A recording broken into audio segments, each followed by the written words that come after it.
ये धरती धोकर धारा की धरती आज इतनी धन्य हुई है कि इतनी नारी शक्ति, इतनी माताएं, इतनी बहनें यहाँ बैठी हुई हैं, इतने सज्जन पुरुष बैठे हुए हैं, इतने प्रबुद्ध जन बैठे हुए हैं और बैठ करके व्यापार नहीं कर रहे हैं, बैठ करके जीवन के सार चीज को कर रहे हैं जो करना चाहिए। जहाँ जहाँ सत्संग होता है वहाँ वहाँ धरती धन्यता से भर जाती है। जो कराते हैं वे लोग दरअसल में बड़े ही सुलझे हुए बहुत पुण्यशाली पुरुष हैं जिन लोगों ने इस कार्यक्रम को यह स्वरूप दिया है। मैं आज तो नाम उन पुण्य पुरुष का नहीं लूंगा, लेकिन कल उन सबों का भी नाम लूंगा। तो यह जो सत्कार्य, यह जो पुण्य का कार्य हो रहा है, ये साधारण नहीं है। सत्संग की महिमा के बारे में ब्रह्मा जी से पूछा गया, बताइए सत्संग की कितनी महिमा है। तो ब्रह्मा जी ने कहा, सत्संग का जो हिसाब किताब है, जो लेखा जोखा है, वो मेरे पास नहीं है। तो पूछा गया क्यों, आपके पास क्यों नहीं है? तो ब्रह्मा जी ने कहा कि इसका इतना पुण्य है कि मैं इसका हिसाब नहीं कर सकता, मेरे वश की बात नहीं है। इसका हिसाब सीधा सीधा कौन? बोले साक्षात महानारायण करते हैं। इतनी महिमा है। तो सज्जनों, मैं निवेदन कर रहा था कि सत्संग, मैं निवेदन कर रहा था कि भगवान तो सभी दानवों को, सभी दैत्यों को इस धरा से समाप्त कर दिया, एक भी राक्षस नहीं बचा। तब भगवान अवध लौटकर अपनी प्रजाओं को, अपने विद्वानों को, अपने पुरजनों को, अपने नगरवासियों को, ब्राह्मणों को, यानी सबों को, गुरुजनों को भी बुलाकर कहने की कृपा की, बड़े भाग मानुष तन पावा। पहले तो उन्होंने कहा कि मैं कुछ कहना चाहता हूं और आप सुनिए, सुनहु, आप लोग सुनिए, करहु, करिए जो तुम्हें सुहाई। जो आपको अच्छा लगता है वही कीजिएगा, लेकिन सुन लीजिए। कैसा मार्ग है, किस मार्ग की चर्चा भगवान कर रहे हैं? भगवान ने एक जगह पर कहा कि सुलभ सुखद मार्ग यह भाई। यह मार्ग सुलभ है, सुखद है। आप लोग दिल्ली जाते होंगे, बड़े बड़े शहर जाते होंगे, तो वहाँ शहरों में जन सुविधाएं लिखी होती है। ये जन सुविधा किसके लिए? शौचालय को जन सुविधा लिखा गया है। तो जन सुविधा में आप जाएंगे, कोई भी जा सकता है शौच करने के लिए, लघु शंका के लिए, दीर्घ शंका के लिए, कोई भी जा सकता है, लेकिन थोड़े से पैसे लगते हैं। लेकिन अध्यात्म का मार्ग ऐसा है जो सबके लिए है। सुबह भी हमने निवेदन किया था और अभी भी निवेदन करता हूं, और भगवान कहते हैं कि सुलभ सुखद मार्ग यह भाई। ये सबके लिए सुलभ है और सुखद भी है, सबके लिए सुखद है। सुलभ सुखद मार्ग यह भाई। अध्यात्म पथ पर चलकर अगर सद्गुरु के बताए हुए मार्ग पर 100% कोई चले तो दुखद मार्ग उसके लिए नहीं हो सकता। जैसे अमृत अमर करता है, अमृत पीकर कोई बोले कि मैं मर गया, ऐसा तो नहीं होता। विष पी करके भले लोग मर जाते हैं। तो यह मार्ग अमृतमय है। और मार्ग है कहाँ, किस जगह है? बाहर के मार्ग के बारे में आप लोग जानते हैं। आप कभी यात्रा करते होंगे किसी अनजान शहर में, किसी अनजान गांव में, तो कहीं कहीं सड़कें 3 जगह चलने लगती है या 2 जगह, तो कंफ्यूज हो जाते हैं अब किधर जाया जाए। हम लोगों के साथ ऐसा प्राय होता है। लेकिन यह मार्ग कैसा है? यह मार्ग अमृत से भरा हुआ है। कहाँ है? तो महापुरुष कहते हैं कि आपके शरीर के भीतर है। यह मार्ग आपके भीतर है। कौन कहते हैं? तो संत जन कहते हैं। अमृत का कुआं है, अमृत का कुंड है, अमृत की धारा बह रही है। सद्गुरु महाराज के वचन में सुखमन के झीना नाल से अमृत की धारा बही रही।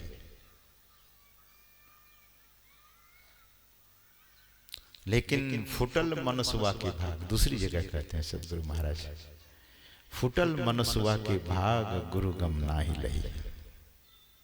अमृत की धारा तो बह रही है, लेकिन दूसरे पद में कहते हैं कि उस मनुष्य का भाग्य फूटा हुआ है, किस्मत फूट चुकी है। जो अमृत की धारा तो बह रही है, लेकिन लोग इसे पीते नहीं है। कहाँ है? तो सुखमन के झीना नाल में। गुरु गोरखनाथ जी महाराज कहते हैं कि गगन मंडल में औंधा कुआं, तहां अमृत का वासा। सगुरा होय सो भर भर पीवे, निगुरा जाए प्यासा। जो सगुरे लोग होते हैं वे भर भर कर पीते हैं, जो निगुरे होते हैं वो संसार से प्यासे चले जाते हैं। उसकी प्यास कभी फिर मिटती नहीं, क्योंकि 84 चक्कर आगे खड़ा है, 84 लाख योनि खड़ी है। इसलिए संत महापुरुष कहते हैं कि उस अमृत को जरूर पीजिए। तभी इस शरीर की महिमा को भगवान अपने श्रीमुख से गाते हैं कि बड़े भाग मानुष तन पावा, सुर दुर्लभ सब ग्रंथ ही गावा। मैं ही नहीं, भगवान कहते हैं कि सुर दुर्लभ, जो शरीर हम आपको उपलब्ध है, सुलभ है, वो देवताओं के लिए दुर्लभ है। Deity doesn't have that such opportunity what we have got। जो हम आपको मिला है तो उसके बारे में हम नहीं कहते, भगवान स्वयं कहते हैं कि सुर दुर्लभ, देवताओं के लिए दुर्लभ है। और भगवान कहते हैं कि केवल मैं ही ऐसा कहता हूं सो नहीं, सब ग्रंथ ही गावा। सारे के सारे जितने ग्रंथ हैं,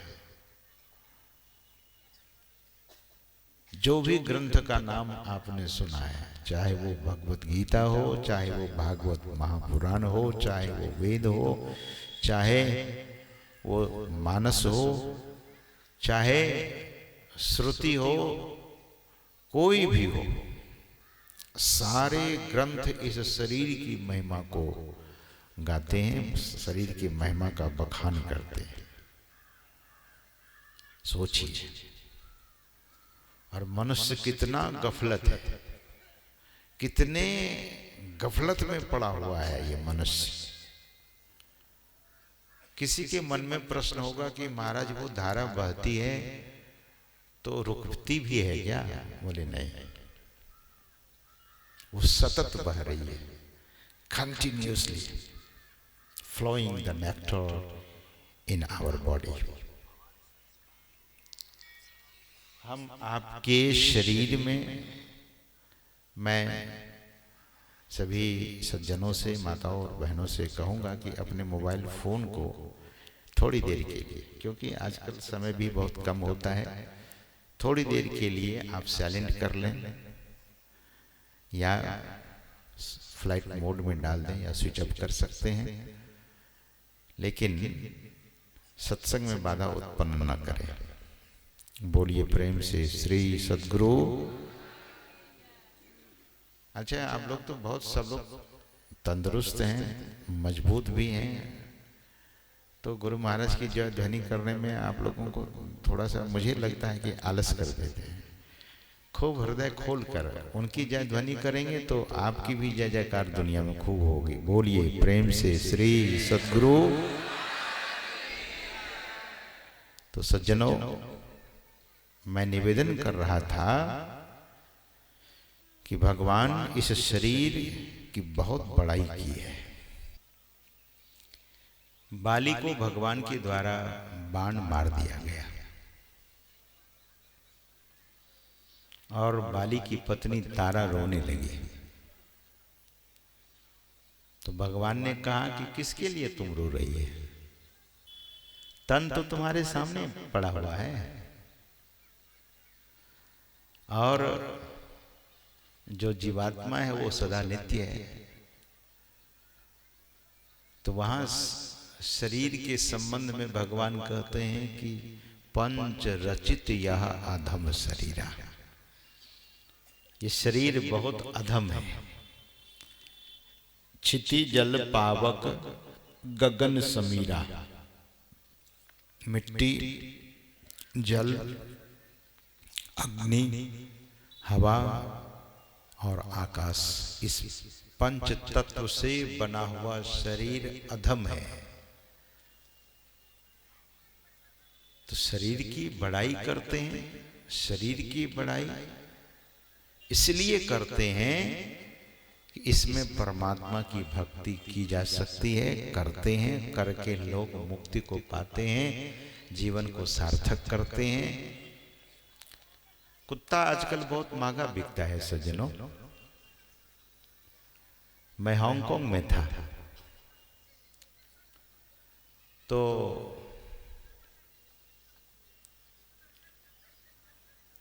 जो आप लोग बगल हो जाओ। मैं हांगकांग में था, विद्या झुंझुनवाला, भारत के ही लोग बहुत पहले गए होंगे वहां। तो पहली बार मैं गया था तो उनके घर में कुत्ता नहीं था, पोता छोटा था। दूसरी बार गया तो तब भी कुत्ता नहीं था। तीसरी बार जब गया तो उसके घर में एक कुत्ता देखा और कुत्ता इतना फास्ट था, बांध करके रखता था। कुत्ता जब देखे तो मुझ पर बड़ा भौंकता था।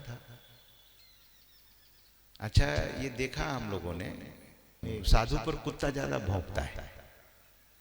अब किस जन्म का वो है, सुना है कि भगवान के समय में एक घटना हुई थी। महंत भक्ति नहीं कर सका तो कुत्ता बना था। उस मठ का भी नाम मैं भूल रहा हूं। तो हो सकता है सभी कुत्ते तो महंत नहीं होंगे, लेकिन कभी कभी ऐसा होता है, जीवन की सार्थकता नहीं भी होगी तो ऐसा हो जाता होगा। तो मैं निवेदन कर रहा था कि उस घर में कुत्ता देखा तो मैंने पूछा माता जी से, जो घर की मालकिन थी, मैंने पूछा कि आपके घर में ये कुत्ता सभी जगह जा रहा है, आप जहाँ पूजा करती हैं वहां भी ये कुत्ता जाकर बैठ जाता है। तो माता जी ने कहा कि मेरी तो इच्छा नहीं थी, लेकिन मेरा बेटा मेरा पोता चला गया ऑस्ट्रेलिया और वहां से कुत्ता खरीद करके ले आया। जैसे अपने भारत में कुत्ते हर जगह दिख जाते हैं, वैसा वहां नहीं दिखता है। ऑस्ट्रेलिया में मैं था तो मैं ये देख रहा था कि कहीं ऐसे आवारा कुत्ता दिखता है क्या, तो कहीं नहीं दिखा। जैसे अपने भारत में कहीं भी कुत्ते दिख जाते हैं तो वहां नहीं। तो मैंने पूछा कि माता जी ये कुत्ता कितने का खरीदा आपका पोता?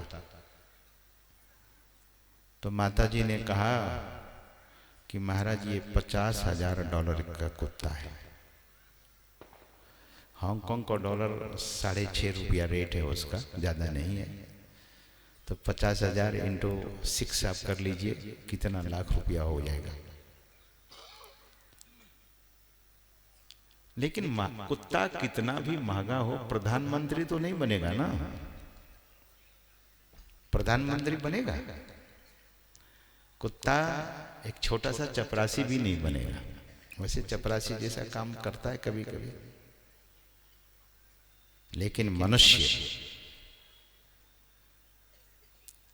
नेता की बात तो छोड़ दीजिए, मनुष्य परमात्मा हो सकता है, मनुष्य परमात्मा हो जाता है।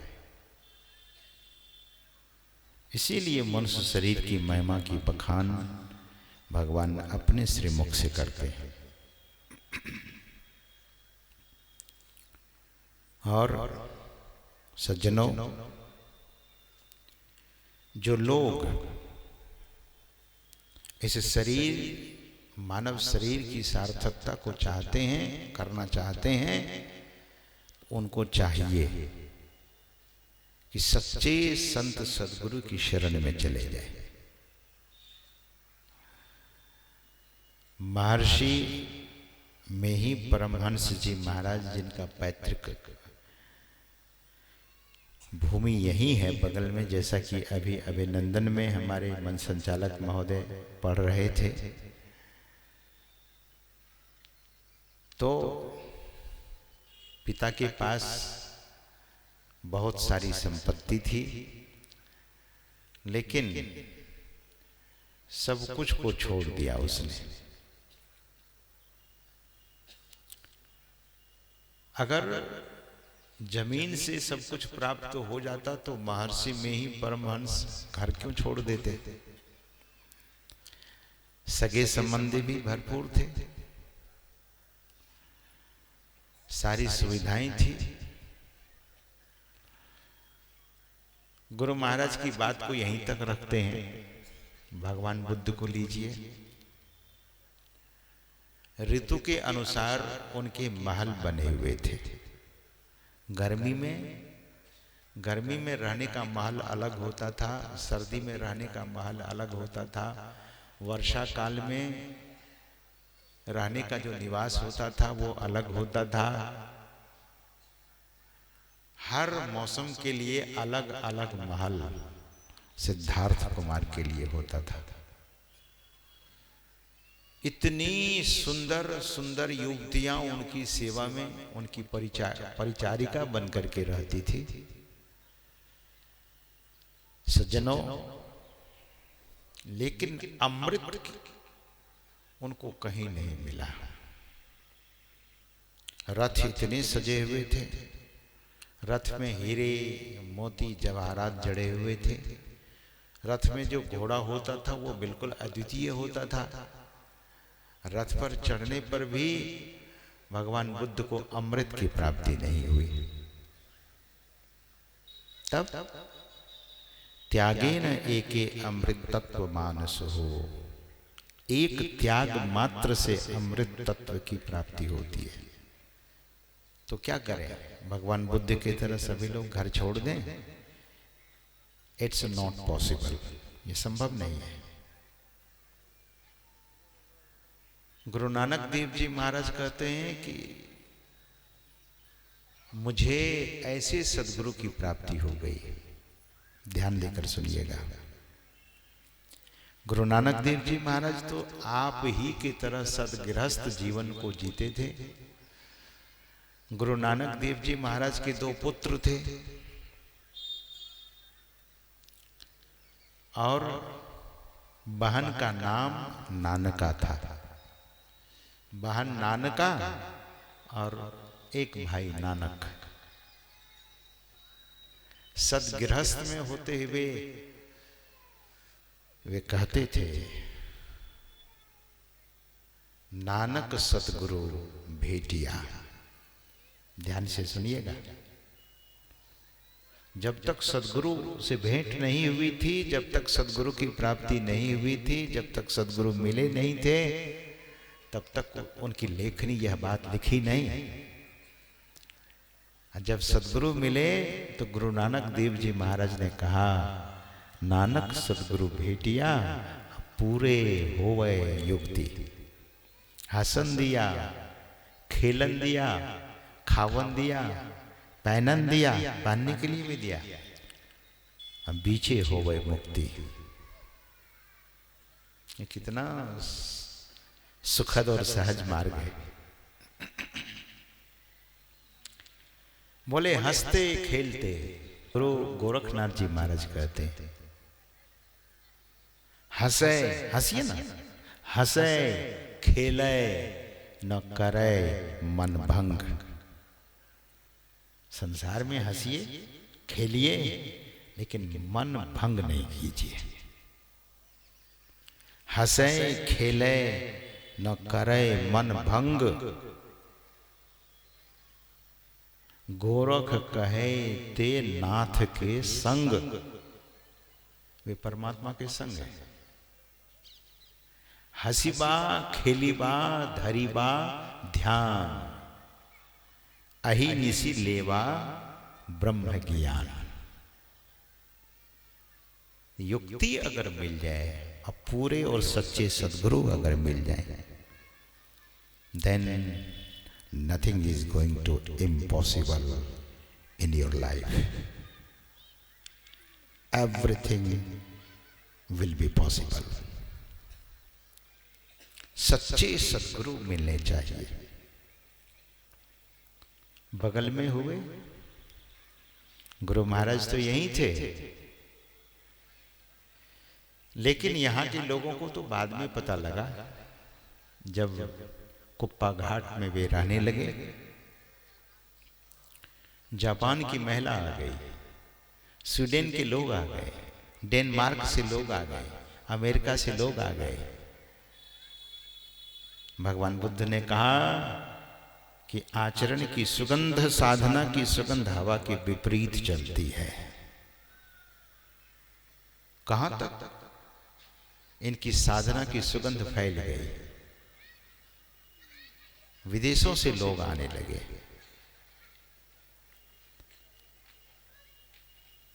बॉन स्टीफन फ्रांस का एक लड़का था। जब मुझसे दीक्षा लिया दक्षिण भारत में, तो उस समय मैं ऋषिकेश रहा करता था। दक्षिण भारत में गुरुकुल में पढ़ने गया था। मैं जब ध्यान करता था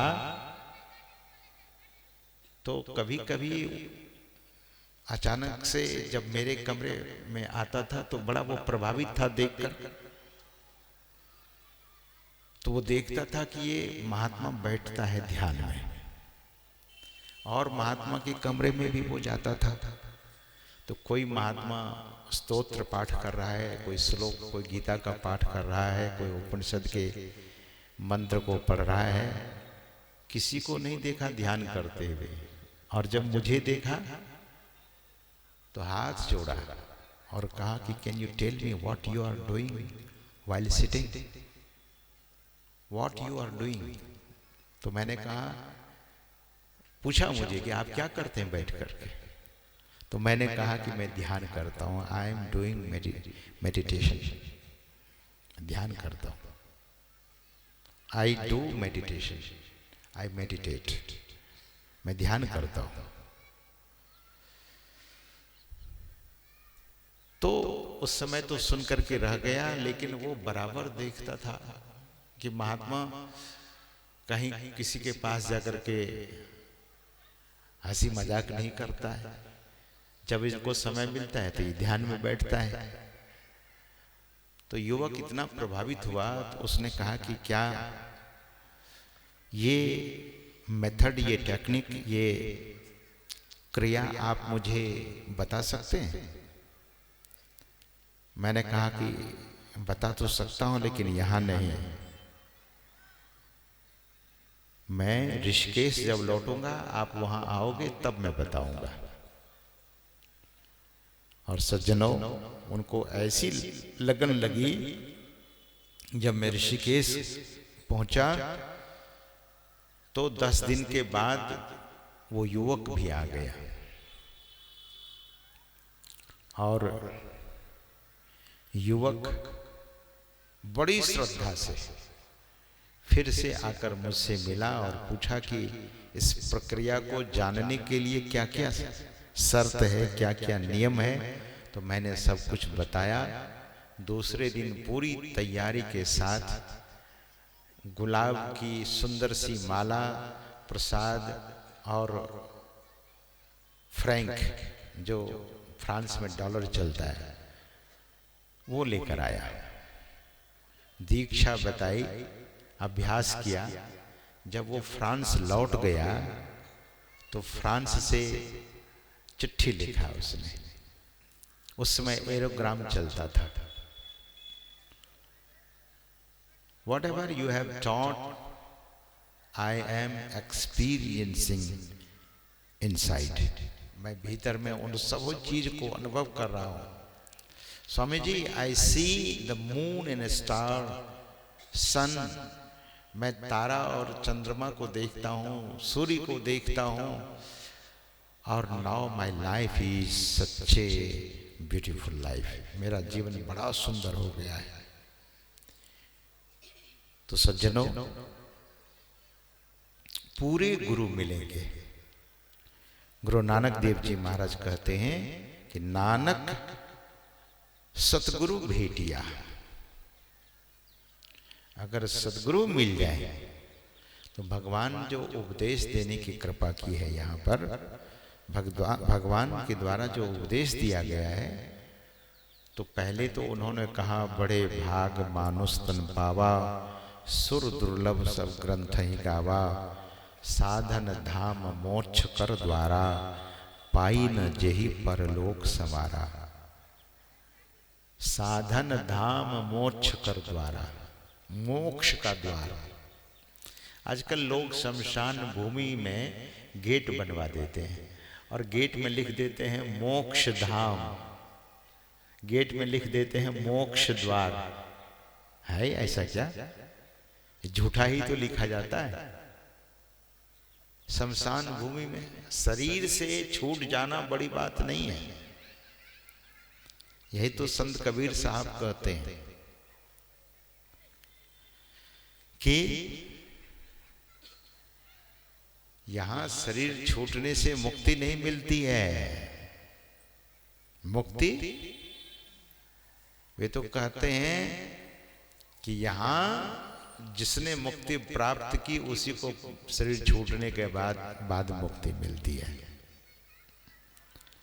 तन छूटे जीव मिलन कहत है, सो सब झूठी आशा। अबहु मिला सो तबहु मिलेगा, नहीं तो जमपुर वासा। अभी मिले, अभी जो मिला, यानी अभी मुक्ति मिल गई तो उस समय भी मुक्ति मिलेगी, नहीं तो यमपुर वासा, यमलोक चले जा, यह जीव यमलोक चला जाता है। तो सज्जनों, मोक्ष द्वार, the door of liberation is lying down in our very precious human body. हम आपके बड़े ही प्रिय शरीर। हर आदमी अपने शरीर से प्रेम करता है, हर आदमी अपने शरीर से बहुत प्रेम करता है। यू लव योर बॉडी, आप अपने शरीर से प्रेम करते हैं, लेकिन ये सच्चा प्रेम नहीं है। प्रेम तो तब आपका उस दिन सफल हो जाएगा जिस दिन सदगुरु के बताए हुए युक्ति के हिसाब से ध्यान में बैठने लगेंगे, ध्यान करने लगेंगे, तब सच्चा प्रेम की शुरुआत हो जाएगा। The true love is going to, the true love is going to start. तब सच्चा प्रेम। वैसे तो सबको अपने शरीर से आसक्ति है, सबको अपने शरीर से लगाव है। महंगे तेल खरीदते हैं, आजकल तेल का बड़ा प्रचार होता है, शैम्पू का बड़ा प्रचार होता है कि शैम्पू लगाइए तो बाल काला हो जाएगा। और ये कंपनी लोग तो पागल बना के छोड़ी है दुनिया को। जापान की एक शैम्पू है, वो कहते हैं लगाने से बाल काला हो जाता है। एक तेल है, बोले उसको लगाइए तो जिसका बाल चला गया उसको फिर से बाल आ जाता है। लेकिन कब तक? मरने ही तक तो, उसके बाद क्या होगा? जो फ्यूचर के बारे में वरीड नहीं है, चिंतित नहीं है, वो फिर क्या? इसलिए संत महापुरुष कहते हैं, मना नहीं करते हैं, आपके पास धन है उसका सदुपयोग कीजिए, शरीर को सजाइए, वैसे मना नहीं किया जाता है। सबकी अपनी अपनी सोच है, सबकी अपनी अपनी समझ है सज्जनों, लेकिन शरीर से सच्चा प्रेम करने वाला वही है और उसी का मनुष्य जीवन सार्थक होगा। जो साधन का घर, साधन का धाम और मोक्ष के द्वार, ये साधनों का धाम है, मोक्ष का द्वार है। और भगवान कहते हैं, पाई न जेहि परलोक समारा, पाकर जिसने परलोक को नहीं बनाया। तो भगवान कहते हैं, सो परत्र दुख पावई, सिर धुनि धुनि पछताए, काल ही कर्म ही ईश्वर ही मिथ्या दोष लगाए। भगवान यह भी फल दिखाने की कृपा की है कि अगर आज मेरी बात को नहीं मानेंगे, ध्यान से सुनिएगा, मेरी बात मतलब भगवान की बात, मैं अपनी बात नहीं, भगवान कहते हैं कि सो परत्र दुख पावई। दुख कोई चाहता है, कष्ट कोई चाहता है, टेंशन कोई चाहता है, दुख कोई नहीं चाहता। झगड़ा करने वाले को पूछिए तो एक एक लोग बड़े झगड़े करते हैं। झगड़ा करके जब वो बैठे ना, तो पूछिए उनको कि क्या आपको शांति लगी क्या? अहंकार अगर होगा तो बोलेगा कि हाँ मैं डांटा ना उसको, अब मुझे बड़ा अब तृप्ति हो गई है। ये अज्ञानी जीव झगड़ा करके भी थोड़ी देर के लिए सुखी महसूस करता है। ये टेम्परेरी सुख में, टेम्परेरी तृप्ति में, इसी में तो उलझा हुआ जीवन है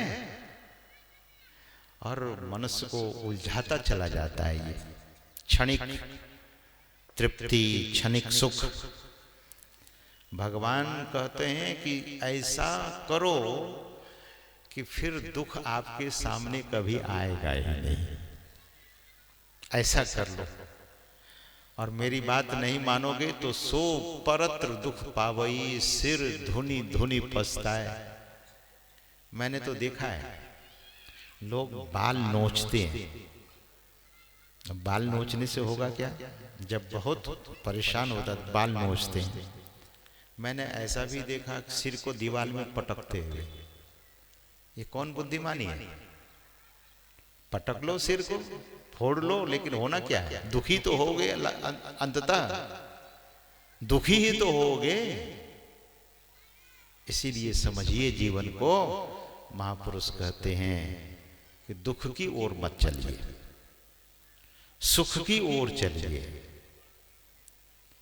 उस शाश्वत सुख की प्राप्ति के लिए यात्रा कीजिए। यात्रा बहुत करते हैं लोग, लेकिन अंतर यात्रा जो करते हैं उन्हीं का जीवन सफल होता है। तो भगवान कहते हैं सिर धुनि धुनि पछताए, काल ही कर्म ही ईश्वर ही मिथ्या दोष लगाए, फिर यही तन कर फल विषय न भाई, स्वर्ग स्वल्प अंत दुखदाई।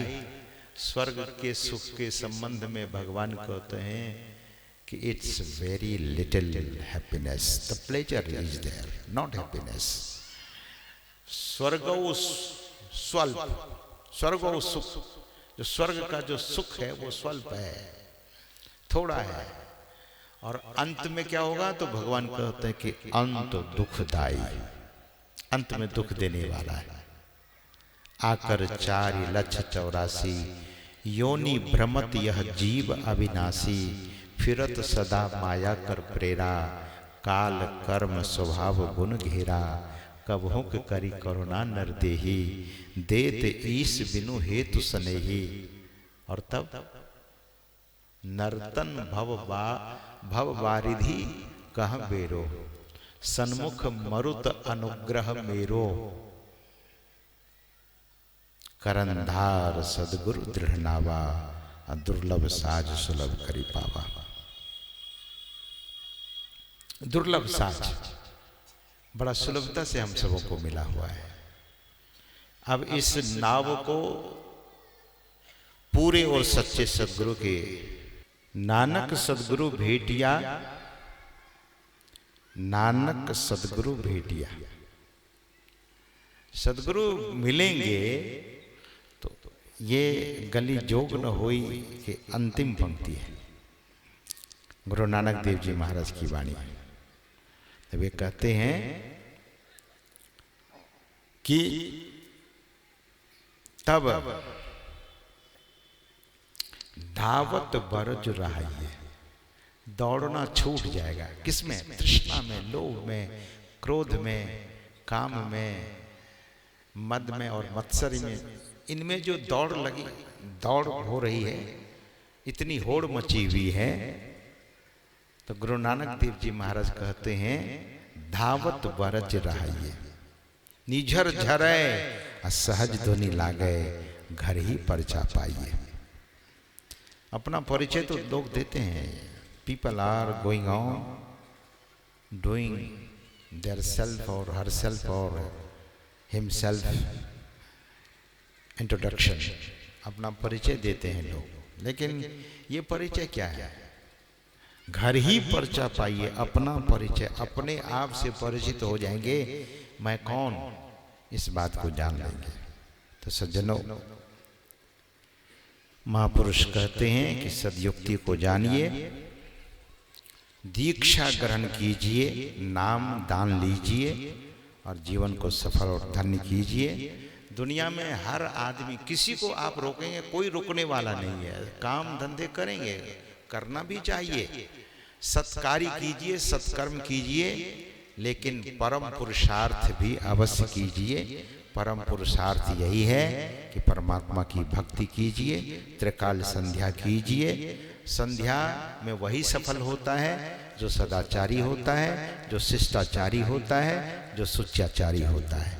वही, उन्हीं की संध्या सफल होती है, उन्हीं की साधना सफल होती है, उन्हीं का मनुष्य जीवन सार्थक होता है। तो हम आप अपने जीवन को सार्थक करें और इस असार संसार से जाना तो निश्चित है।